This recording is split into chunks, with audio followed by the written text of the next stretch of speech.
look. It looks like joy. It looks like pain. It looks like sunshine after many seasons of rain. It looks like rain after a season of drought. It looks like addressing those fears and overcoming doubts. Healing is a necessity for your soul. If you want to grow to your fullest potential, healing has to be the goal. You are now listening to Healing the Soul. Enjoy the journey and let's heal.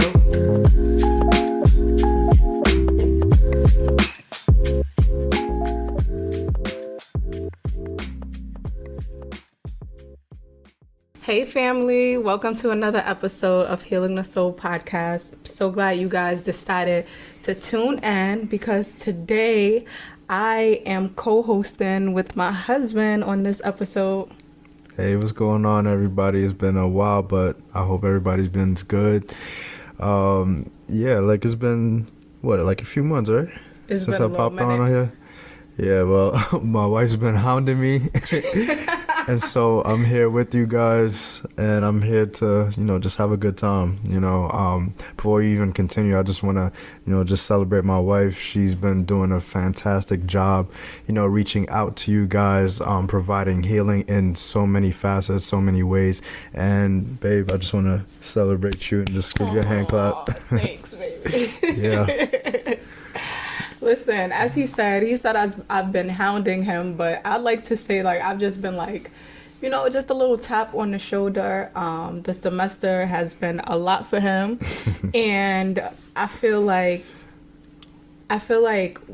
together, there's a lot that we both have to say. I know that there's a message of hope and healing and restoration and all of that, that God has given me. But I feel like together, we make an impact, and we both have a lot to share as a union. So, I've just been the little tap on the shoulder. But I'm glad that, he's on today. Babe, I'm glad you're joining me. Yeah, I'm happy to be here. And today we are going to unpack this conversation is going to be lessons in love. That's what we're going to call it. We're going to call it Lessons in Love. We just celebrated our 1-year anniversary as a married couple. Yeah. Shout outs to us. And I feel like, so the podcast is about healing, right?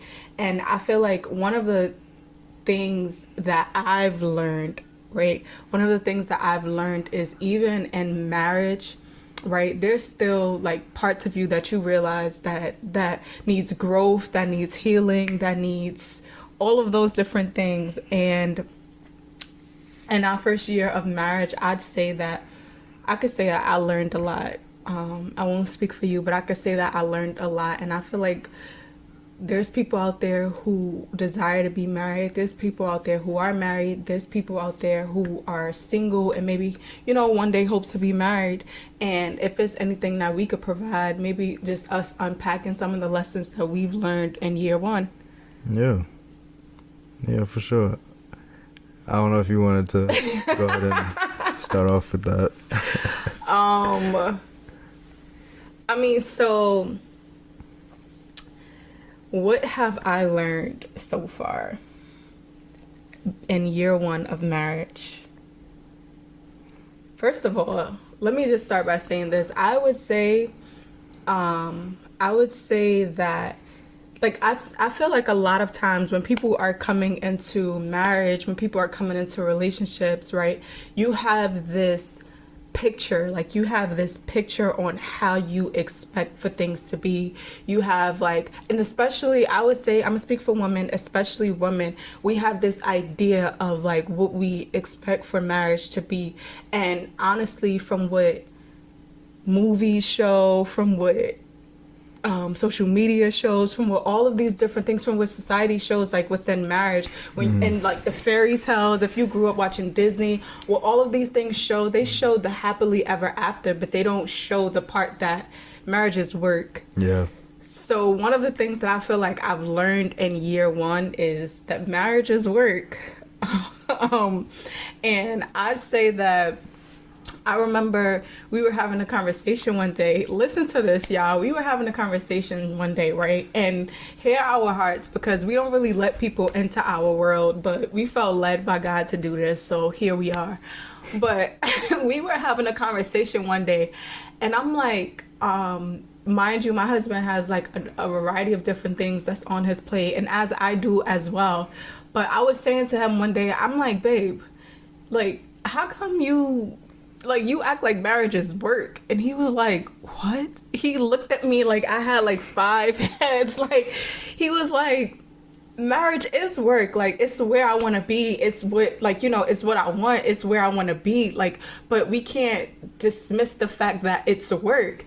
And I was sitting there, and he was like, I don't know what fairy tale you had in your mind, but it's work. And I was like, and for me, that was like such a defining moment, because I feel like as a little girl, for my entire life coming into marriage, I just always thought like sugar, roses, everything nice. Like, I didn't think about the fact that marriage is dying to self. I didn't think about the fact that marriage is like sometimes compromising and putting your feelings aside. Like, I didn't think about, that marriage is sacrifice. I didn't think about all of these things. I was like, I thought about the happily ever after. And I'm like, when we had that conversation, I was like, you know what? Marriage is work. Like, I can't even lie. Like, I can't even, and a lot of times, like, women, we go into things and all we have in our mind is the happily ever after. And of course the serving part, but just like really, I feel like the happily ever after, and not really mindful of the fact that, this is work. Yeah. I think you really hit it right on the nose. For me, I really like the dying to self factor. I think for me, that was really the biggest thing for me in terms of one of the major things I learned from marriage in our first year. So I think, I don't know if you guys remember, but from the last time we spoke, I gave a little bit of background of my life concerning like, the household I was raised in. It was just me, myself, and I, and my mom. And I was just used to having everything, just to myself. I was used to being to myself. I was used to, I would come home and, food would be on the stove. And if, there would be no need for me to like, just tend to anything else but myself, so to speak. Like, if I had like, schoolwork or whatever it may be, I, tended to that. There was no need to like, share my time. I think that's a major thing, because I want to speak to my fellas out here just for a brief moment. Just imagine this. Just keeping in mind, again, like my own background, just being like to myself, you had a long day at work, you just dealing with a lot. You have to take that long drive home. You have to like, just go ahead and, just deal with the day, deal with the stresses of the day and all of that nature. But then you just come home and you got to have a conversation. There's somebody else in the picture, that you have to, continue to just tend to something bigger than yourself. There were, if I'm gonna be honest, there were, some days where, I had like, a long day at work. I had like, so much going on in my mind.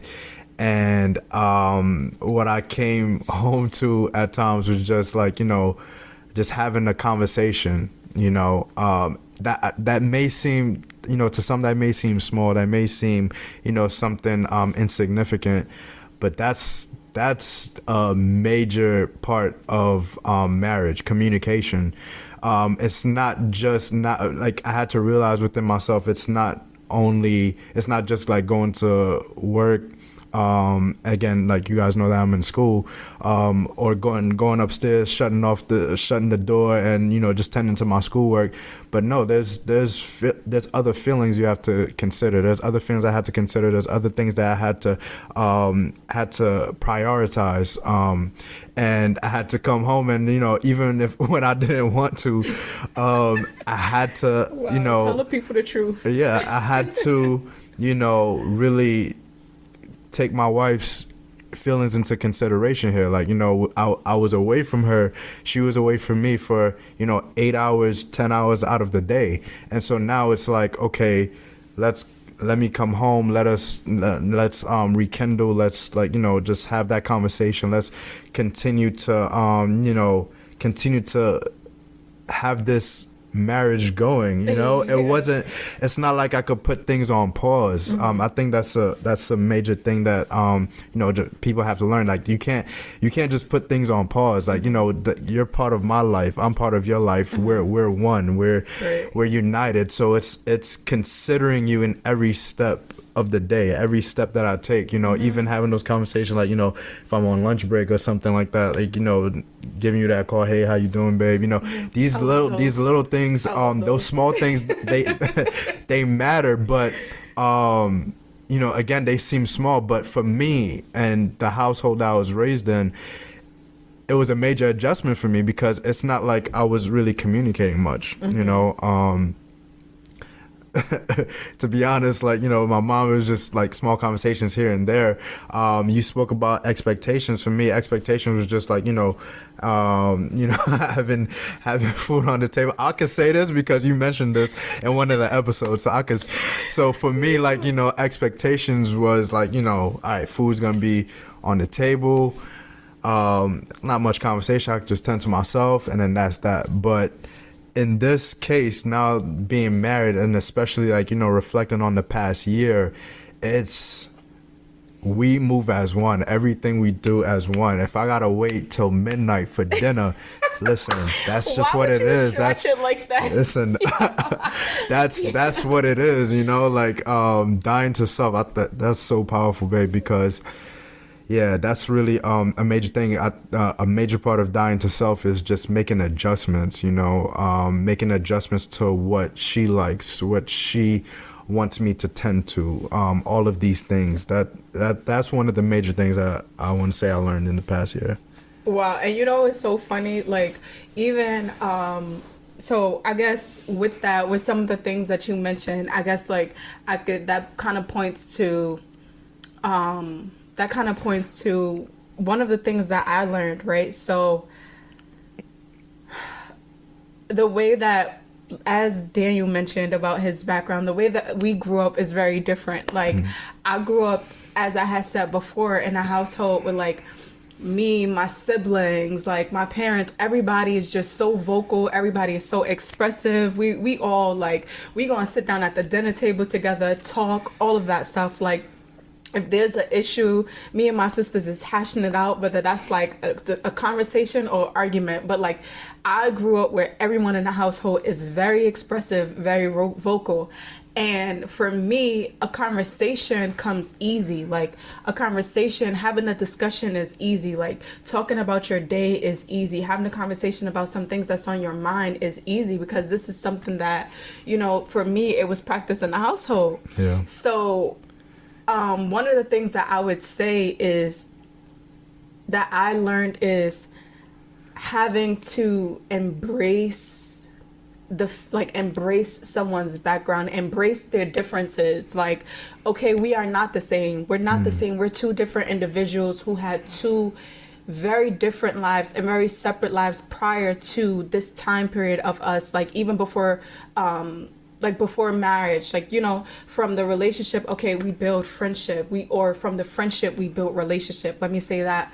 But it's like, I still have to acknowledge our differences and how our backgrounds is very much different. And so that kind of, like, I guess one of the things that I would say is that taught me to, one, like, be gracious, to extend grace, and then also be patient. Like, things are not going to, as you are one, as a couple, you're one. But the thing is, I remember my mom shared this at our wedding. She said, marriage is always becoming. And that statement was so powerful because it's like, yo, you really are always becoming. Like, you are always becoming. And there are some things that may happen quick, and there are some things that may take more time. Some things it may be a process, but you got to be patient. Like, some things just don't happen overnight, and you can't expect a background, a past that someone has come from for their whole entire life. They've been living this way, and then boom, within like a matter of a year, like expecting things to change. Like, you got to just be patient. You got to extend grace. So for me, I would say one of the lessons that I've learned is just that, like, one, embracing a person's background and embracing where you've come from, and, like, what was the norm, and embracing all of that. And though the goal is to adjust and like even adjust, and I would say, like, some things kind of like break out of some things, it's like at the same time, as a wife, as a helpmate, I have to be gracious, I have to be patient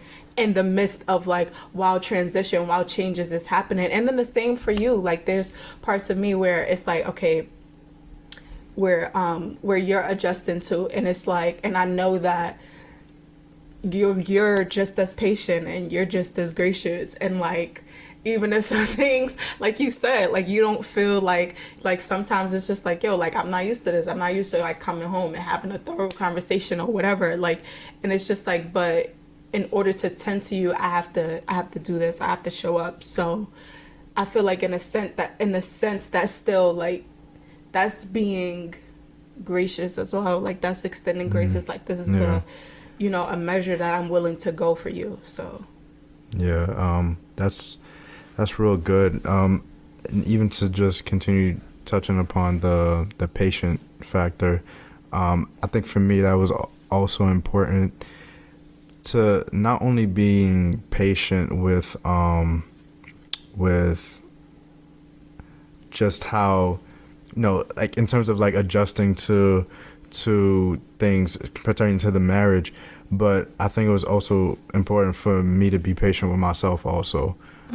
For me to know that, listen, it's not a race, it's a marathon. We're always becoming. And so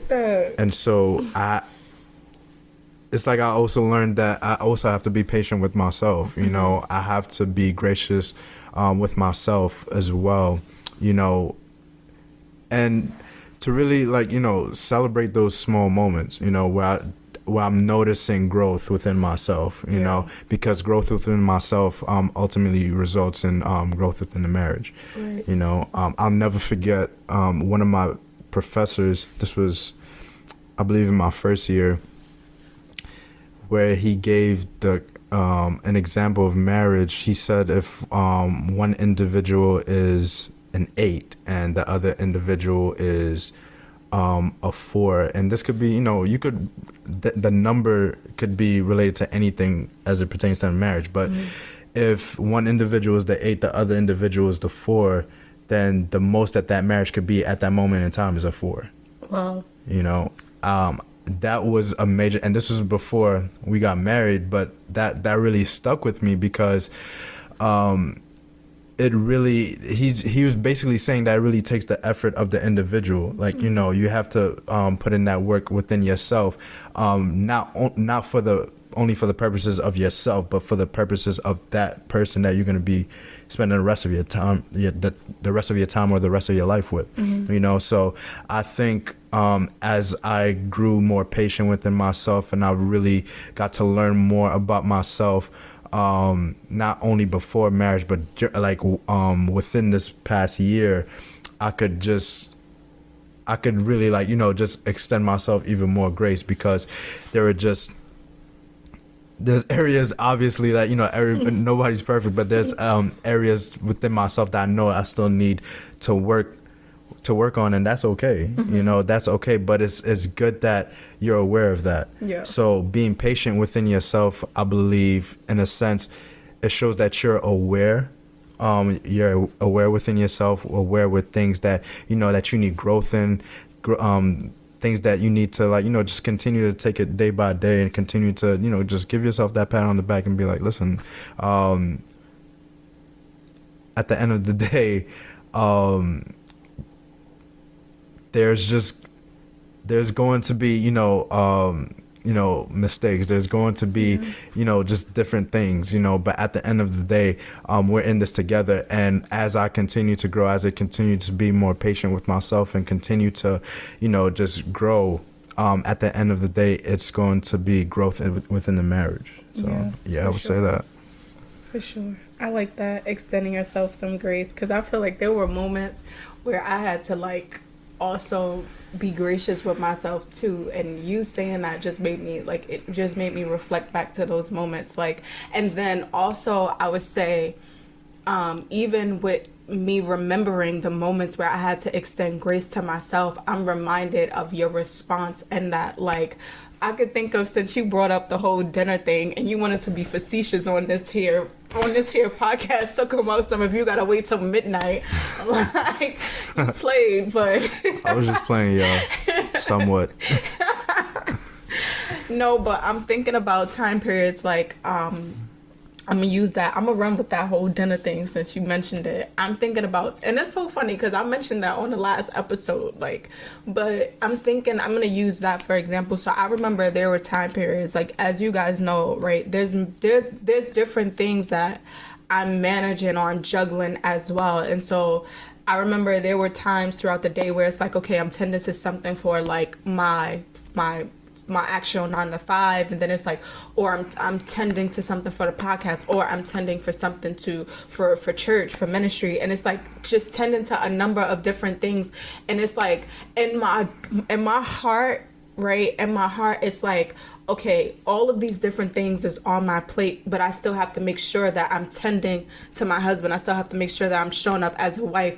And so I remember there were time periods where it's like, I'll feel bad if I'm like, dang, like, I'm finally off this meeting for, like, because right after working, it's like something else I have to tend to. Then I have to, like, be on a leadership meeting or something like that, or like be on Bible studies. And it's like, okay, now that all of this is now over, dang, like, I'm cooking dinner and it's kind of late, and I'll feel bad, like, internally. I'll be cooking, and, like, me cooking, that's my I'm in my zone. I play my little music. Sometimes I play instrumentals. I'm just, like, walking around the kitchen. I'm just doing my thing. So there's time periods where I remember just internally kind of like dang, like, feeling bad or something like that. And it's like, I have to still extend myself grace too. Like, listen, sis, there's a lot on your plate and you're managing it all. And, like, okay, like, maybe every day you can't have dinner for like 7:30, 8 o'clock, and, like, whatever the case may be, like, but it's okay. And I remember even in those moments, your response, like, listen, babe, like, it's fine. Like, or even when dinner is finally done and we at the table and you like, yo, nah, this is good. And I'm like, all right, was it worth the wait? Like, those little things, it was subtle, the feelings that I had, like, internally, where it's like, dang, like, I didn't, like, me just being kind of hard on myself, like, I don't want to drop the ball in no area or something like that. And so just, like, the response coming from you, that would, like, settle some feelings. So being gracious, like you said, being gracious with yourself, and then also just me appreciating the fact of who I'm with, like, the person that I'm with, is understanding, like, you get me, you're understanding, you're patient, and you're gracious. Yeah. So I think you touched upon that really well, the affirmations part.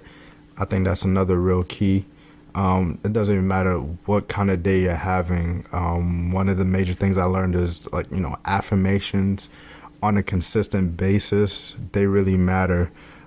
She touched upon it, like, really well. She just said, even when, it's a late dinner or whatever the case may be, me speaking about how good the food is, something small just like that, it could change things around. Like, you mentioned about everything that you're managing, everything that I'm managing, just those moments of, hey, babe, you're doing great, babe, you're killing it, like, things like that. it gives you like, just the strength to keep on going, to keep on taking the day, continuing to just continue to strive. I think that's real important. Another thing I would say, and I said this to you when we went out to dinner on our year anniversary, is the importance of like celebrating. I forgot what the question was that I asked you, but I know when the ball was basically on my court, I was talking about like, celebrating, just moments, or celebrating how much we accomplished. Mm-hmm. I think that along with everything else is just like real important, just taking the time to reflect and to really like, celebrate. In reflecting within the past year, just really taking that moment to not only affirm but to like, celebrate. I think those are two different things. Affirming is like, even when things aren't really looking good or what have you, there are words that like, that could bring life, that could bring you strength, that could keep you like going. But then there are like celebrating is really like, there were good moments. Mm-hmm. There are a lot of good moments. We are in a place where it's just like, the favor of God is on us. Like, the favor of God is evident, and we got to like celebrate those moments where God really showed his favor, right. Especially as like, sometimes some days there may be like challenges or things of that nature, but to really like celebrate those days, those moments where God really showed his hand. And what celebrating looks like is it could be more than words. It could be, like going out, going out and just like, just enjoying the day, just, having like, like joking around, whatever it is, like, really celebration has its own, has like, looks different, there are different ways to like, show celebration. And so I think, celebration goes a long way as well. I agree with both things that you said. Like, I'm good for an affirmation. And when you were talking about affirmations, I remember when we were just friends, and I'm telling you, guys, listen, we were genuinely just friends. Like, it wasn't like we both knew that the chemistry was there. We both knew that like there were feelings there, but at this point we didn't act on them. Like we didn't even really flirt. Like it was like rare that we even flirted at this point. It was just, we both know it's chemistry there. It's undeniable, but we just friends.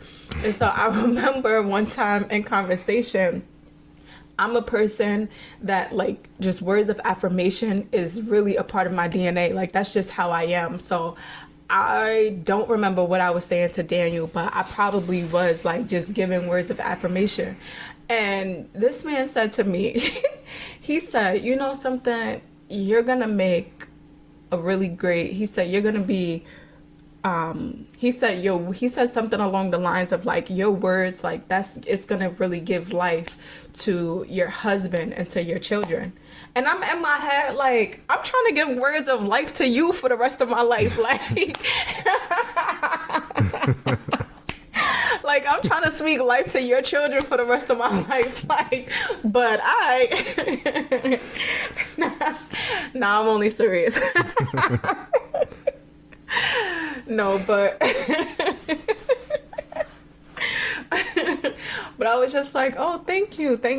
So then like fast forward to now where just being married, that's like my love language. That's one of my love languages, words of affirmation. And that's something that I feel like we strive, like we strive to do. Like that's something that we're adamant about. Like times where my husband was in the kitchen, he's like, oh, you know what, like I'm a cook this time or whatever, a couple of once or twice throughout the year. This 1 year, no, I'm just kidding, it's been wow. Like 3 times in total.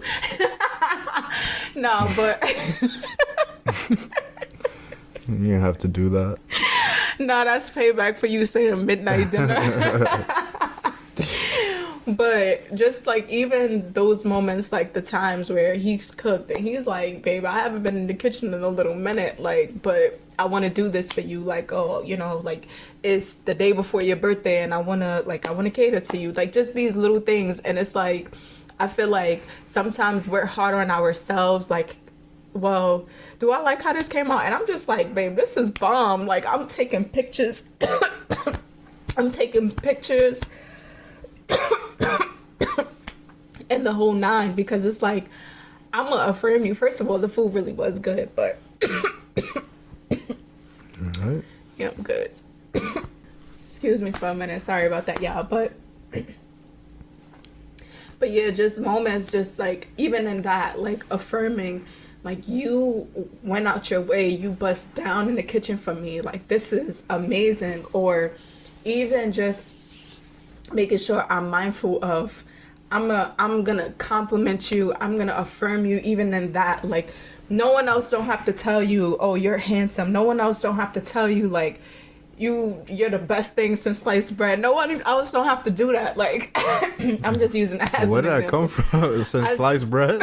I heard that on a song. It was a song by Angie Stone. She was like, the best thing since sliced bread.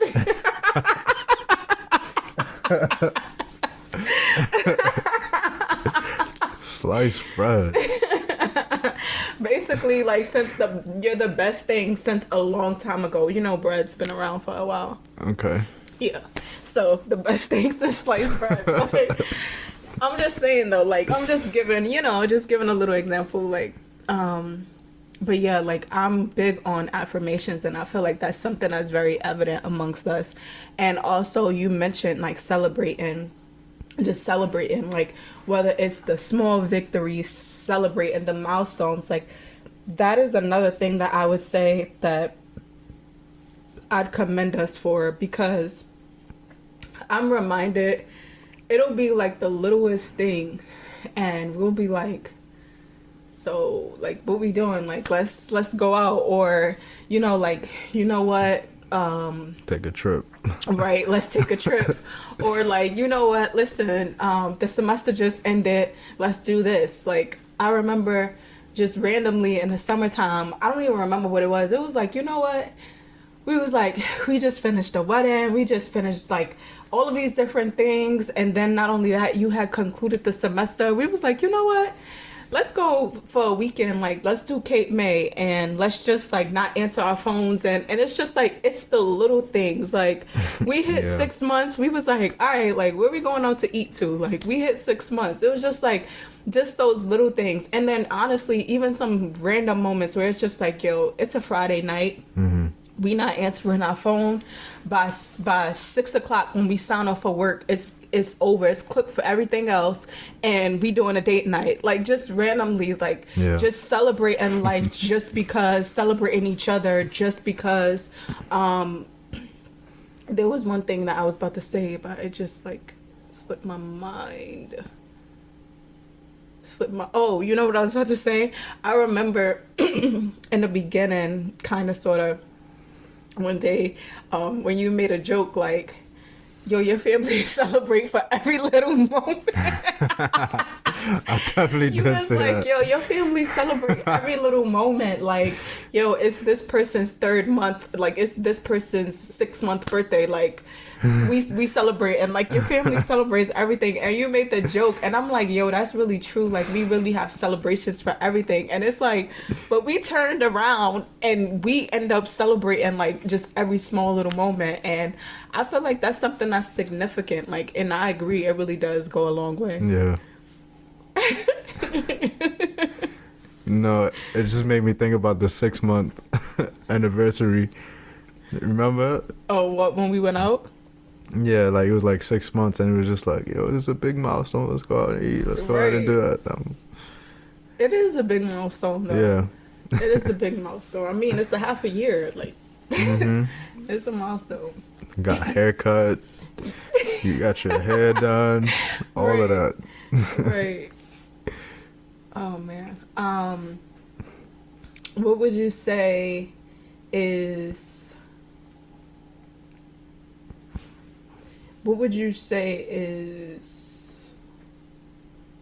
Wait, is that all the lessons that you learned? Yeah, I would just pack it up just like that. Just learning communication, understanding that's beyond you, that you're one, understanding patience, and understanding to, celebrate. Yeah. Yeah, those are the three major things. Okay. Is there any advice you would give, like, someone seeking to be married or someone who is, I mean, I know we just have a year under our belt, but it's like, what would you say to a new married couple or just someone that's seeking to be married? Man, that's a deep question.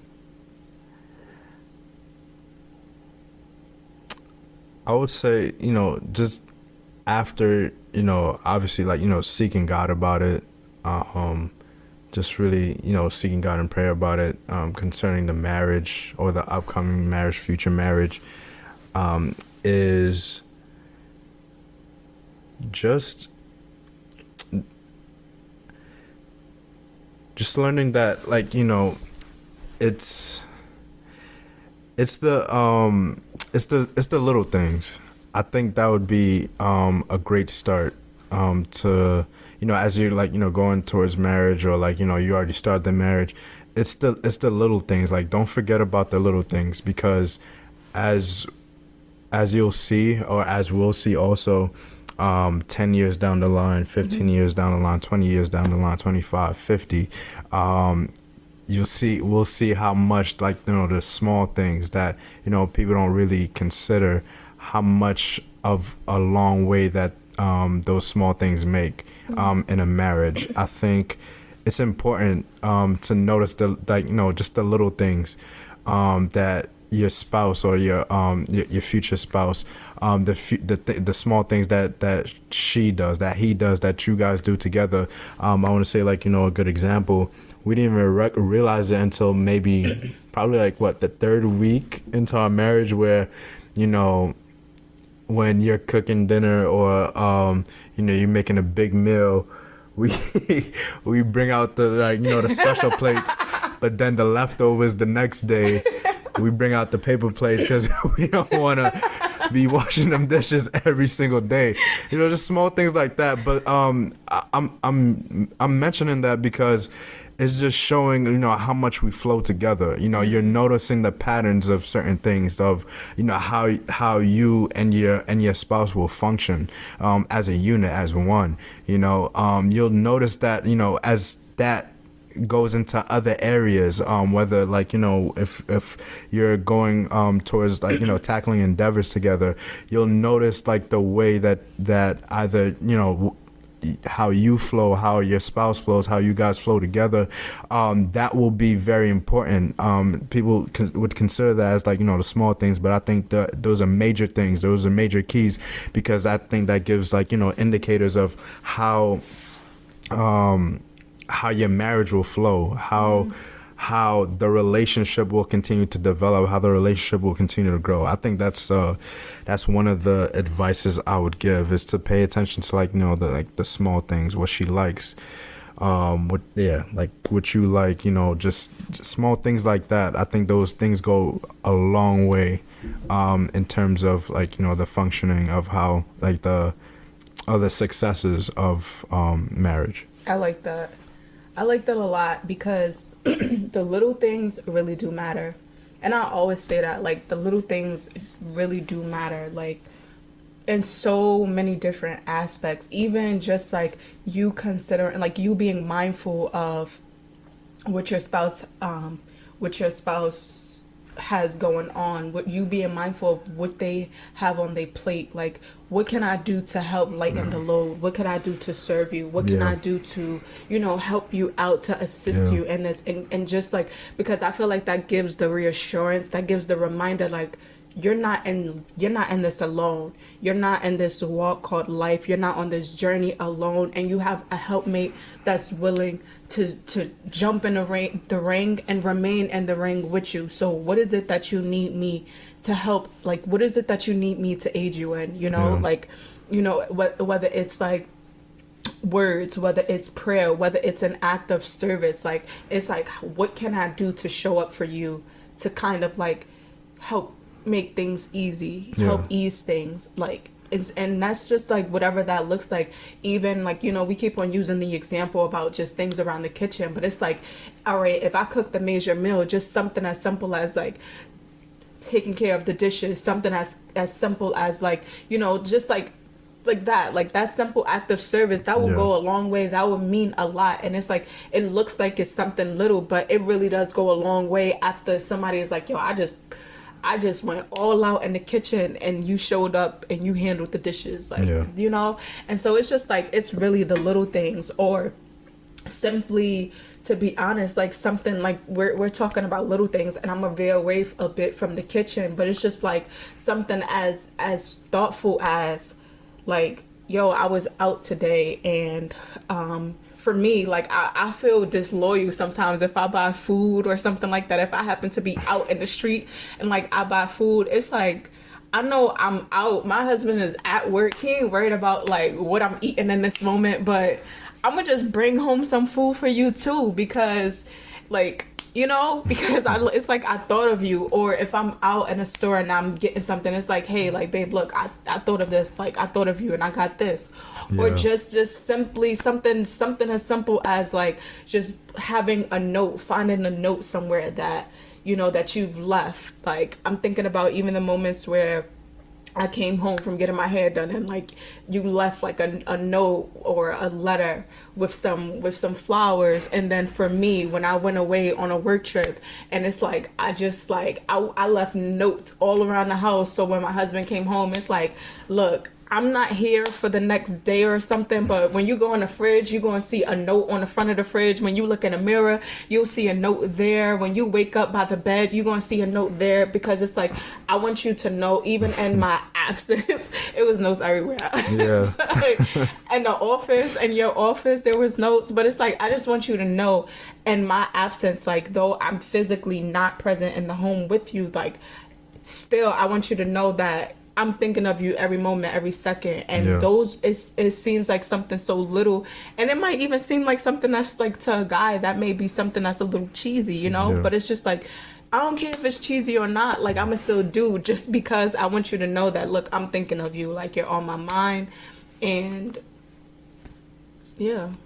Yeah. If you guys didn't realize or notice already that we're major foodies, we're using examples of the kitchen, like going out to eat, saving lunch or what have you. Like, we're major foodies there. But we wanted to use those to like really emphasize, you know, a part of the, like, you know, advice in terms of like what you asked. You know, just take notes, like, you know, like take mental notes on okay, like, I noticed that, you know, you like this, I noticed that you like that. Just taking like, you know, mental notes on those things. Like we said, like, we keep on emphasizing those small things matter, and they go a very long way. And we already seeing, like, you know, the benefits of it. We're already seeing that before our very own eyes. So those small things, for those of you that are looking to get married, those of you who started marriage, we right there with you guys, and hopefully you guys could, you know, touch upon it as well, and confirm it as well, that the small things, they really do go a long way. Taking that time to really, like, you know, just observe, and to really, like, you know, take those mental notes, seeing how you guys operate together. I feel like, you know, I can't stress it enough. You'll see how much, how beneficial it is in other areas of marriage. You know? Yeah. And one thing I would say, just to add to, so it's two things that I want to say with like the advice that I would leave. One of them is, if you are a person who is looking to be married, you know, you are married, even because this could go even for folks who are married, like, one thing that I would say is so important is to love a person how the person desires to be loved. Like, you can think that in your mind, one of the ways that you know to show love is by doing just by like doing a specific thing. You may think that that's one of the ways that like this is how I show love, but guys, you know why she's saying this? Because she wants, like, you know, day by day. Is that right if I say this? Every day. Bravo, pop your junk. She wants the smooches, the hug, the caressing, and I'm fine with that. But then there are days where, like, you know, I want to practice my wrestling moves. And, you know, I want to give like a DDT or a power bomb, and, you know, she's not with all of that. And so, you know, that's how I show love at times. You know, I could give her a little noogie or something, you know, but she doesn't like that. She wants the everyday smooches and the caressing, the soft Daniel. Yeah, you know? like hold me, all that. Hold me, love me, rub me, all of that stuff. Like, don't be out here. Don't be out here. I'm like, yo, I'll be like, I'm not one of your homies. Like, what's wrong with you? You think I'm a homeboy? Like, no, but go ahead. I will let you flow. oh my gosh. No, but that's not why I was saying that.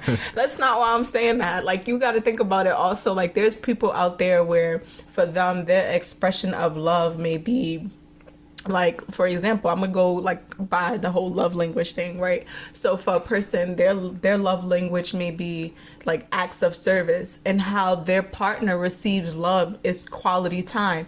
So you're out here doing, and like you thinking that you're fulfilling your spouse's desires or wishes, right? Because you're doing, and it's just like, nah, but I just want your time. Like, I just want you to just, like, I just want to, whether it's just sit in the space with you, or whether it's go away, or whether it's just, like, to just be in the moment. But it's like, I just want your time.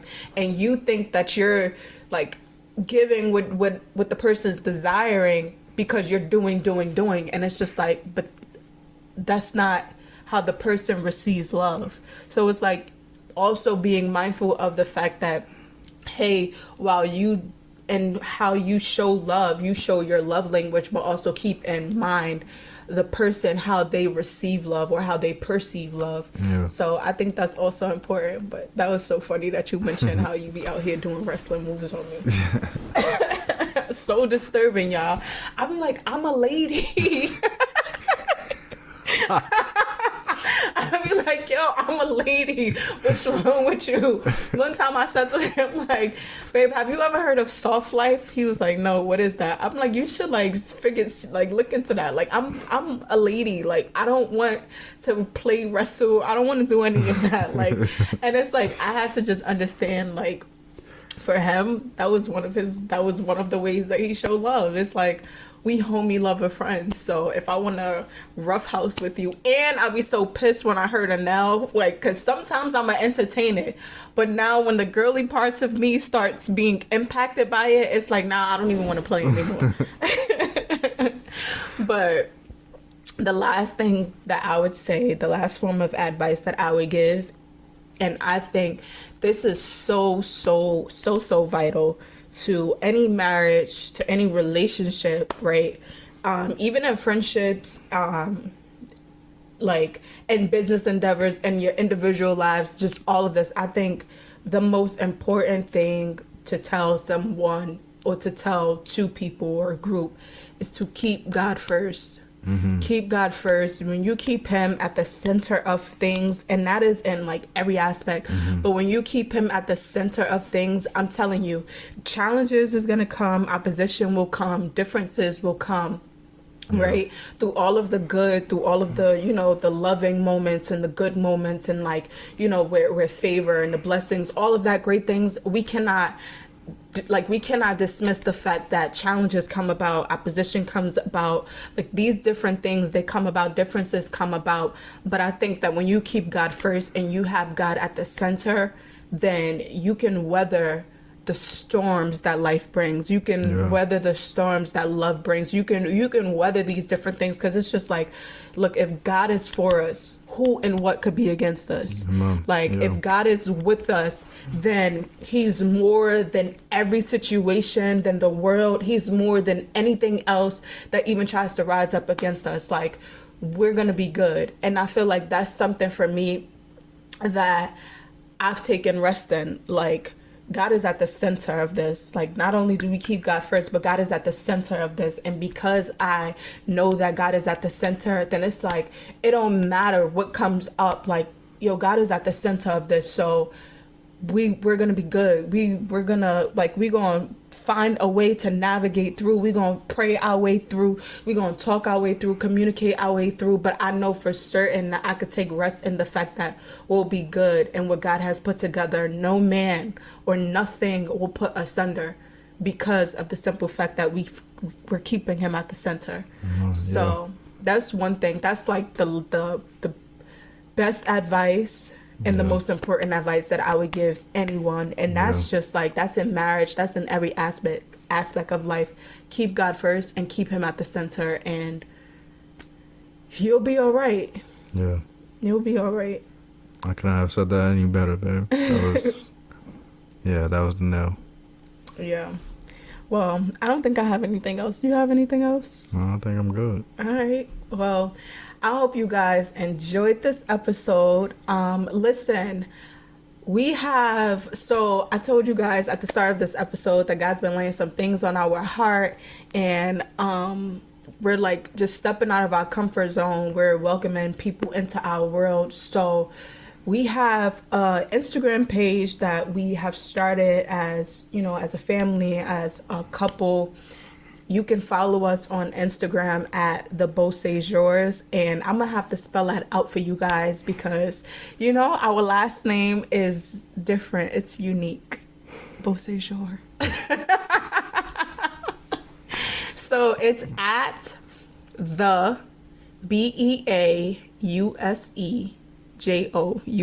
Why are you looking at me with a dead serious spell face? it correctly. Babe, I'm not gonna spell our last name wrong. What's wrong with you? He was looking at me like, you better get this right. But follow us on Instagram at The Beausejour, and also like us on Facebook at The Beausejour, and journey with us. Like, there's so much that we'll be unpacking in these coming days concerning just faith, life, marriage, and just life as believers, like life as young adults who are believers, who is walking with God. And you guys get to be in our world and kind of see like how dope we are. I like that. While still representing Christ, because there's this misconception that people have that when you come to Christ, you gotta lose the essence of who you are and lose your dopeness. So but that's a whole nother conversation for a whole nother day. So follow us on Instagram at The Beausejour, like us on Facebook at The Beausejour, and then also I told you guys that Hailing the Soul podcast is now available on YouTube. So you guys can go ahead and subscribe on YouTube, share this podcast with a friend, with a family member, with a relative, and follow the podcast on YouTube at Saved with Sauce. Yeah. That's at Saved with Sauce. And then also you can follow me on Instagram at Saved with Sauce, and just continue to stay tuned for the updates, for the little reels and snippets of everything concerning Hailing the Soul podcast, and continue to stay tuned for Mr. Beausejour being on the show. But I hope that you guys enjoyed this episode, and I'm looking forward to the days to come. Yeah, truly appreciate you guys. Thank you guys for listening in, and this is Let's Be Out. Great. As I always say, let's journey together, let's thrive, and let's heal.